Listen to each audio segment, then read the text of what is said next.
যারা দুনিয়াতে এক ভাই আর এক ভাইয়ের কাছে সৎ কাজের আদেশ দিবে, যখন কি দিবে?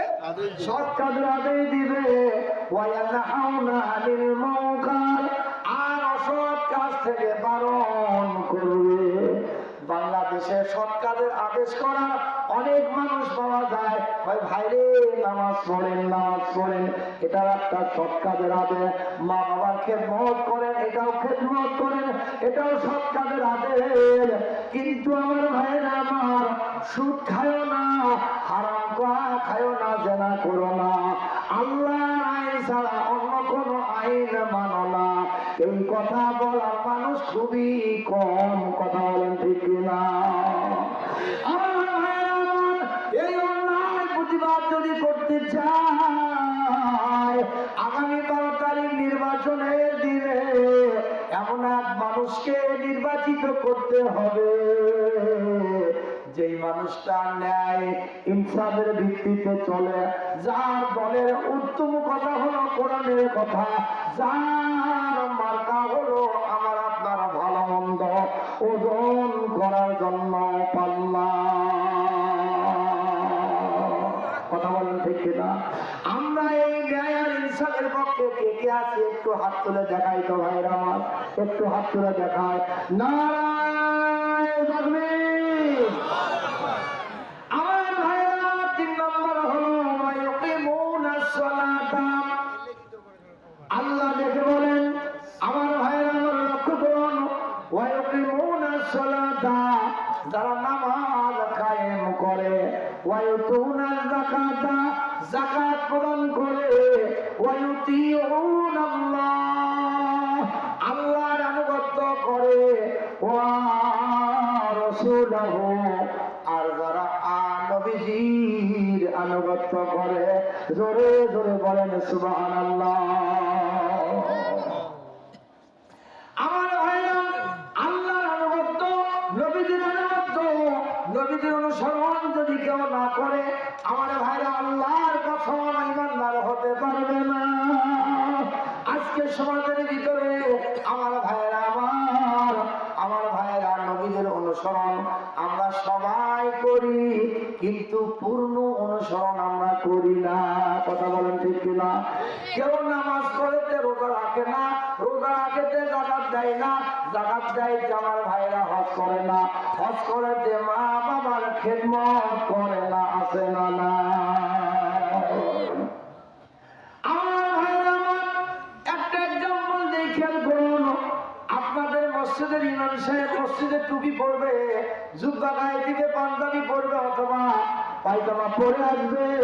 আমার ভাই এরকম মানুষ যদি আসে নামাজ পড়ায়, আমরা তার কাছে নামাজ পড়ি, কিন্তু ইমাম সাহেবের টুপি যদি না থাকে তবুও আমরা নামাজ পড়বো। কিন্তু ইমাম সাহেবের টুপি আছে, পাঞ্জাবি আছে, পায়জামা নাই, নিচে ফাঁকা, ওই মানুষকে কি ইমামতি করতে দেওয়া হবে? করা হবে? আর একটা উদাহরণ দেই ভাইরা আমার, প্রত্যেকের মোবাইলের একটা করে সিম কার্ড আছে, এই সিম কার্ডের সংখ্যা, সিমের নাম্বারের সংখ্যা হলো 11টা। আমার বন্ধুগণ, আপনার বন্ধুকে ফোন দিবেন, 11টা নাম্বার তুলতে যায় যদি একটা নাম্বার আপনারা কম হয়, বলুন তো কল কি যাবে, সংযোগ কি হবে? হবে? আমার ভাইরা আমার, অথবা 11টাই তুলেছেন, লাস্টে আছে 1, দিয়েছেন 2, যাবে? যাবে না। এখান থেকে বোঝা যায় যে 11টার একটা ভুল হলে যেমন কল সংযোগ হয় না। আমার আল্লাহ যে 500টি আয়াতে কারিমা শরীয়তের আয়াত দিয়েছে, এই আয়াত যদি ইচ্ছা করে যদি একটা কেউ বাদ দেয়, তাহলে 499টা থাকলো। এই 499টা দিয়ে কি আল্লাহর সাথে সম্পর্ক হবে? এই জন্য আমরা সব কথাই ক্লিয়ার বলতে চাই, কিন্তু 2-1 ভাই মনে করে, হুজুর আপনি আবার ওই কথাটা কেন বলেন? আমি ওই ভাইকে বোঝাবার চাই, ভাই রে আমার ভাইরা, 99 বাদ দিলে কি 100 টাকা লোন হবে? তাহলে কোনো হবে? ওই রকম একটা একটা আমল ইচ্ছা করে বাদ দেওয়া যাবে না, সব বলে আপনাদের বলতে হবে, বুঝায় দেওয়া লাগবে। সত্য যদি গোপন করি, মন গড়া যদি করি, কিয়ামতে আল্লাহ বলবে তুমি ছিলা বক্তা, আসো কিয়ামতে তোমাকে এখন বানাবো 12 ইঞ্চি তক্তা। আমার ভাই আমার রাত অনেক হয়ে যাচ্ছে, একটু লক্ষ্য করুন। আমি আপনাদের সম্মুখে সূরা জুমারের একটা আয়াত কারিমা পড়ছিলাম, ওয়াসিকাল্লাযীনা তাকাউ রাব্বাহুম ইলাল জান্নাতি যুমারা। আমার ভাই আল্লাহ বলেন ওয়াসিকা হাঁকায় নিয়ে যাওয়া হবে, মুমিনদের ব্যাপারে ওয়াসিকা, জান্নাতের ব্যাপারে ওয়াসিকা, জাহান্নামের ব্যাপারেও ওয়াসিকা বলা হয়েছে। তার মানে জান্নাতীদেরকেও হাঁকায় নিয়ে যাওয়া হবে, জাহান্নামীদেরকেও হাঁকায় নিয়ে যাওয়া হবে। দুই হাঁকান কি এক হবে? চোরকে নিয়ে যাচ্ছে, পিছন থেকে ফিরতে ফিরতে নিয়ে যাচ্ছে, আলেম ওলামা নিয়ে যাচ্ছেন, শিক্ষক ওস্তাদকে নিয়ে যাচ্ছেন, ওটা কি ফিরতে ফিরতে নিয়ে যায়? সম্মান আর ইজ্জত করতে নিয়ে যায়। জান্নাতি মানুষদেরকে ফেরেশতারা হাঁকায় নিয়ে যাওয়া মানে হলো সম্মান করে, সালাম দিয়ে, মারহাবা দিয়ে, ইজ্জত দিয়ে তাদেরকে জান্নাতে নিয়ে যাবে। জোরে বলেন সুবহানাল্লাহ। আর যারা জাহান্নামী হবে এদেরকে ভর্ৎসনা করতে করতে, আযাব দিতে দিতে এদেরকে জাহান্নামের দিকে নিয়ে যাওয়া হবে। এই জন্য আল্লাহ বলেছেন ওয়াসিকাল্লাযীনা তাকাউ রাব্বাহুম, যাদেরকে জান্নাতের দিকে নিয়ে যাওয়া হবে তারা কারা? আল্লাযীনা তাকাউ রাব্বাহুম, যারা তাদের প্রভুকে ভয় করে। জোরে কোন কি করে? আরেকটু জোরে কোন কি করে? ভয় করে। আল্লাহর ভয় তো তারাই করে যারা জমির আল কাটতে যায়, আল বেশি করে কাটে, বোনের সম্পদ বাড়ির থেকে লিখে নেয়, মা বাবা বৃদ্ধাশ্রমে ফিরে আসে, এরাই তো আল্লাহ ভয় করে। কথা কোন ঠিক কি না আমার ভাইরা? এগুলি করে আল্লাহকে ভয় করা নয়। আল্লাহকে ভয় যারা করে তাদেরকে মুত্তাকি বলা হয়। কি বলা হয়? তাদেরকে মুত্তাকি বলা হয়। যেখানে যাবেন সেখানে আল্লাহর ভয়। জমির আল কাটতে গিয়েছেন, মনে করতে হবে আমার রাসূল বলেছেন তুমি যদি 1 ইঞ্চি পরিমাণ অন্যায় করে আগে যাওয়া মানুষের জমিতে, সপ্তম জমিন পর্যন্ত সমতল মাটি কিয়ামতের ময়দানে গলায় ঝুলে দাও। জোরে কোন নাউযুবিল্লাহ। আপনি আপনার বাবার কাছ থেকে বোনের সম্পদ লিখে নিয়েছেন 1 বিঘা, ওই 1 বিঘার যত মাটি আছে ওই জমিন শেষ পর্যন্ত সমস্ত জমিনের মাটি আপনার গলায় চাপায়া দেওয়া হবে। আপনি কি হাঁটতে পারবেন? আমার ভাইরা, হাঁটতে যদি না পারেন কত কষ্ট হবে। ওই কষ্টের কথা মনে করে আজকে দুনিয়ায় একটু সজাগ হন। বোনের সম্পদ মারা খান না, ভাইয়ের সম্পদ মারা খান না, ঘুষ খান না, সুদ খান না। আপনাদের গ্রামে তো মনে হয় সুদের কারবার নাই, আছে? জীবন আছে? আমার ভাইরা, সুদ এমন একটা খারাপ জিনিস, এর সর্বনিম্ন একটা পাপ হচ্ছে নিজের মায়ের সাথে জেনা করা, সমতুল্য একটা পাপ, সর্বনিম্ন একটা পাপ। এই জন্য আমরা কেউ সুদ খাবো না ভাই। অনেকে মনে করছে শুধু সুদ খাই না, ইন্টারেস্ট খাই। এখন কি খায়? ইন্টারেস্ট। আমার কেউ কেউ অন্যান্য নাম, নতুন নতুন নাম পড়ছে এখন। আচ্ছা ভাই বলেন তো, আমি আমার এক ছাত্র বললাম বাবা রে তোমার তো বাড়ির যেতে বলছে তোমার মা, তো বলে স্যার কেন? আমি বললাম যে তোমার বাড়িতে অনেকগুলো আত্মীয় আছে, মানে কোথায় স্যার কি আছে? আমি বললাম তোমার বাপের শ্বশুর আছে, তোমার মায়ের বাপ আছে, তোমার নানা আছে, তোমার স্বামীর হচ্ছে নানা শ্বশুর আছে। কজন আছে? কয়জন আছে? এ কথা কথা কয়জন? এক। আপনি ওই ইন্টারেস্ট কর, সুদ কর, আর যেটাই কর, নাম কিন্তু আসলে একটা।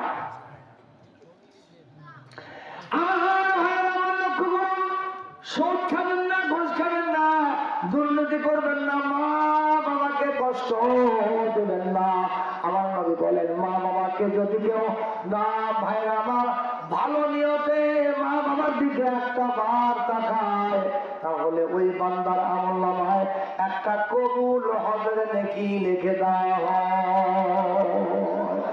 একটা হজ করতে ওমরা যদি করতে যান প্রায় 1 থেকে 1.5 লাখ টাকা খরচা হয়। আপনার ওই 1-1.5 লাখ টাকার মধ্যে যদি মারার টাকা হয়, হারাম টাকা হয়, আল্লাহর কসম আপনার হজ কবুল হবে না। যদি একবার রহমতের দৃষ্টি দিয়া ভালো নজরে তাকান যে আমার মা কত কষ্ট করে পেটে রেখেছিল, কত কষ্ট করে মানুষ করেছে, দরকার মা এইভাবে যদি একটা বার তাকান যায় তাহলে আমাদের আমল নামায় আমার ভাইয়েরা আমার একটা কবুল হবে, সব দেওয়া হবে। জোরে জোরে পড়েন সুবহানাল্লাহ। আমার ভাইয়েরা আমার কাম টু মাই পয়েন্ট, আমি বক্তৃতার 1 নম্বর পয়েন্ট আসছি, খেয়াল করুন আমার ভাইয়েরা আমার। ওই যে আমার নবীজি দিনের দাওয়াত দেওয়ার জন্য নাখলাতে যায় ফজরের নামাজ পড়তেছিলেন, আর জিন জাতিরা দলে দলে এরা খুঁজতেছিল, আসমান থেকে খবর পাওয়া যাচ্ছিল, এখন আর খবর পাওয়া যায় না কা। এরা আসা নবীজির কোরআন তেলাওয়াত শুনতেছে। এখানে আমার কথা বাকি আছে, মনে আছে না? না কাম টু মাই পয়েন্ট, আমার বক্তৃতার 2 নম্বর পয়েন্ট বাকি রেখেছি। ভারতের আমার ভাইরা শাহ ওলিউল্লাহ মুহাদ্দিস দেওলভী রহমাতুল্লাহ আলাইহি 2টা সাপের বাচ্চাকে মেরে ফেলেছিল, আর ওনাকে সিংহাসন শূন্য মার্গে উঠতেছে, এখনো কিন্তু উঠতেছে, এখনো শেষ করতে পারি নাই। এখানে আমার কিছু কথা বাকি আছে, মনে আছে না? না কাম টু মাই পয়েন্ট, আমার বক্তৃতার 3 নম্বর পয়েন্ট। আমি সূরা জুমার থেকে নিয়ে কেবল শুরু করেছি, সমবায় পড়ে আছে ভাই। কাম টু মাই পয়েন্ট, আমার বক্তৃতার 4 নম্বর পয়েন্ট হলো আপনাদের সম্মুখে 3টা হাদিস পড়েছি, ওই 3টা হাদিসের এখনো একটা আমি পড়তে পারি নাই, বরং তো এখন শেষ করব না চলবে। যদি চলার পক্ষে আছেন একটু হাত তুলে দেখানো হয়। প্রতিদিন মাহবুব ভাই কণ্ঠ অবস্থা খারাপ, মাইকে কথা কম টানছে, সারা রাত না। গতকালকে বিহিগ্রাম ছিলাম, প্রায় 2,500 মানুষ, 2,500 মানুষ ওখানে কথা রাত 1টা পর্যন্ত মাহফিল করছে, তাও তারা ছাড়ে না। ওদের ইচ্ছার আবদারে পরে 15 মিনিট বেড়া দিয়ে 1:30টায় মাহফিল শেষ করেছি। আপনাদের এখানে মোটামুটি আমি 9:30টার মধ্যে ইনশাআল্লাহ কমপ্লিট দিয়ে নেমে চলে যাবো ইনশাআল্লাহ। আমার ভাইরা লক্ষ্য করে আমি কথা চলি। আমার প্রথম কথা হচ্ছিল কোরআন শুনি, তাফসীর শুনি, আমাদের পরিবর্তন হয় না। এই কথা বোঝাতে গিয়া তাফসীর থেকে নিয়ে আসছিলাম, নবীজি নাখলা নামক স্থানে গিয়া ফজরের নামাজের কেরাত ধরে ধরে পড়তেছিলেন।